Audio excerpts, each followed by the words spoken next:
के खेतों में इन दिनों खुदाई का काम चल रहा था। असल में इसी गांव से होकर एक अच्छी सड़क गुजरनी थी, इसलिए यहाँ खुदाई शुरू की गई थी। अचानक एक दिन खुदाई करने वाली मशीन से कुछ टकराता है। बाद में जब खोजबीन की जाती है तो वहाँ से 2 कंकाल मिलते हैं। पुलिस गांव के लोगों से पूछताछ शुरू करती है। आप लोगों को क्या लगता है ये किसके कंकाल हो सकते हैं? अरे साहब, हमें क्या पता ये किसके कंकाल है, आप ही लोग पता लगाइए। हम लोग तो बहुत ज्यादा डरे हुए हैं।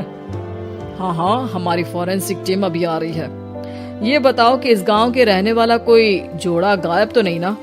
क्योंकि शुरुआती जांच में तो ये बात सामने आ रही है कि एक कंकाल किसी पुरुष का है तो एक किसी महिला का। साहब, हमें तो बहुत डर लग रहा है।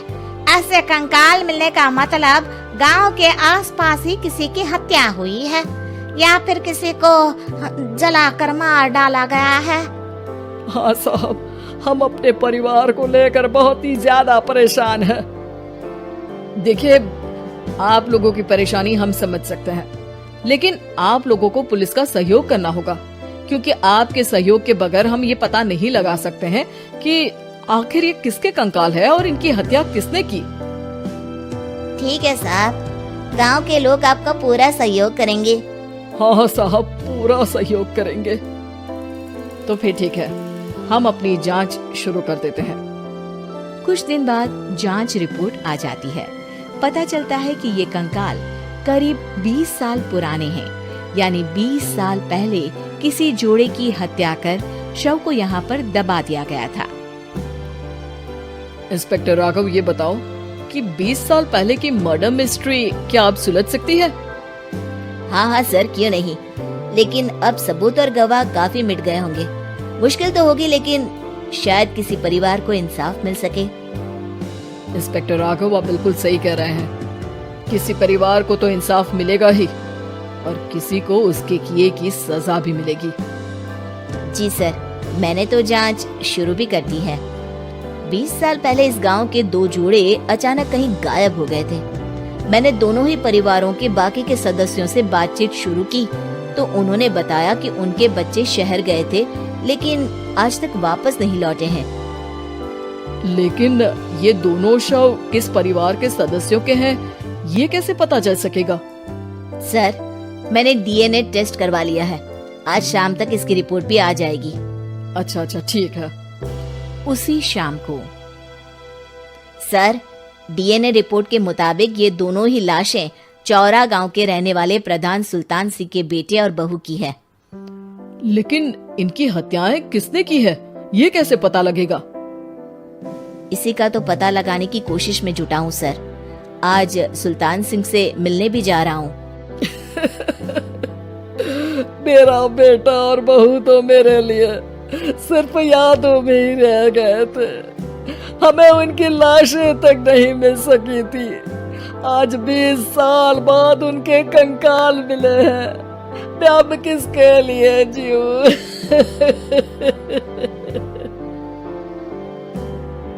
लेकिन सर, क्या आपकी किसी से कोई दुश्मनी थी? अपने बेटे बहू की हत्या के लिए आप किसे जिम्मेदार मान रहे हैं? अब मैं किसका नाम बोलूं?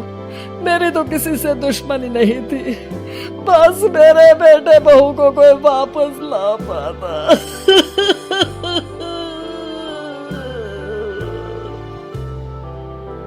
इसके बाद सुल्तान सिंह फूट फूट कर रोना शुरू कर देते हैं। सर, अब आप इनका अंतिम संस्कार करवा सकते हैं।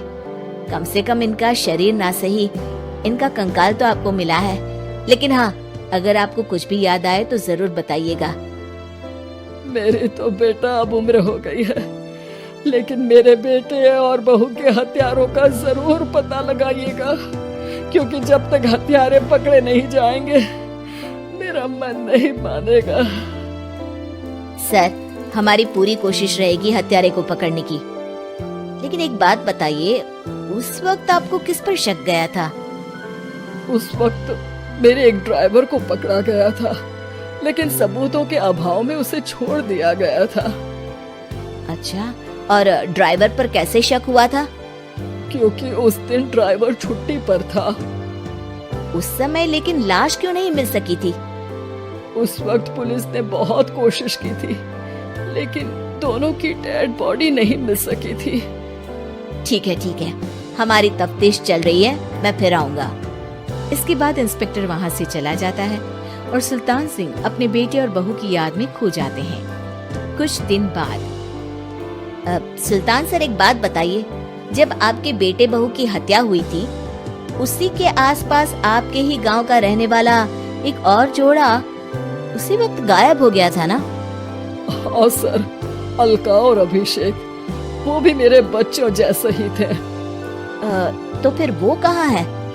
उनका भी आज तक पता नहीं चल सका, लेकिन बताते हैं कि कुछ साल पहले अभिषेक को गांव के ही किसी आदमी ने मुंबई में देखा था, लेकिन फिर वो गायब हो गया।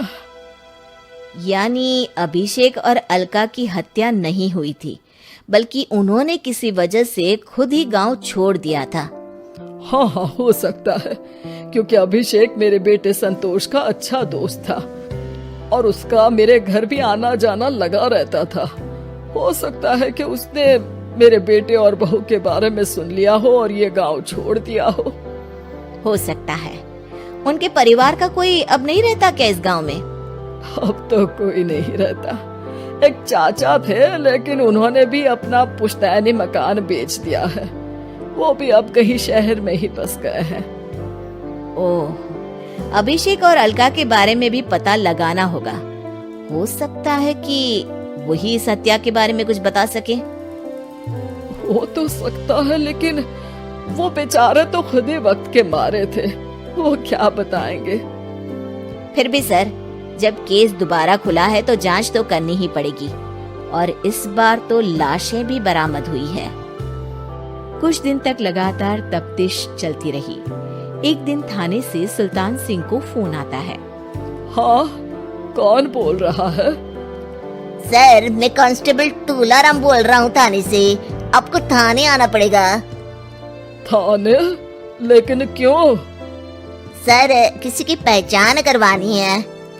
अच्छा ठीक है, मैं दोपहर तक पहुंचता हूँ। सुल्तान सिंह दोपहर में थाने पहुंचता है। कई पुलिस के अधिकारी वहां मौजूद रहते हैं। सर, आपके बेटे की हत्या का रहस्य आज शायद सुलझ जाए। अच्छा इंस्पेक्टर राघव, पर वो कैसे? सर, उस आदमी को देखिए, क्या वही अभिषेक है?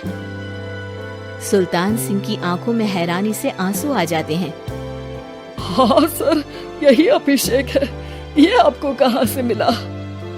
सिर्फ अभिषेक ही नहीं, बल्कि इसकी पत्नी अलका भी इसके साथ है। मैडम, जरा अभिषेक की पत्नी को लाइए। जैसे ही अलका को पेश किया जाता है, सुल्तान सिंह जमीन पर गिर जाते हैं। सुल्तान सर, क्या हुआ आपको? आप अलका को देखकर गिर क्यों गए?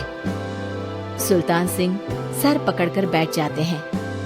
ये अलका नहीं, बल्कि ये तो मेरी बहू रितु है। पूरा थाना एक दूसरे का मुंह देखने लगता है। क्या? इसके बाद हर किसी को दो कंकाल और हत्या का रहस्य समझ में आ गया। अभिषेक और रितु ने मिलकर संतोष और अलका की हत्या की थी और लाश को जमीन के नीचे दबा दिया था। आज 20 साल बाद इस हत्या का रहस्य खुल सका था कि अवैध प्रेम संबंध में दो मासूमों की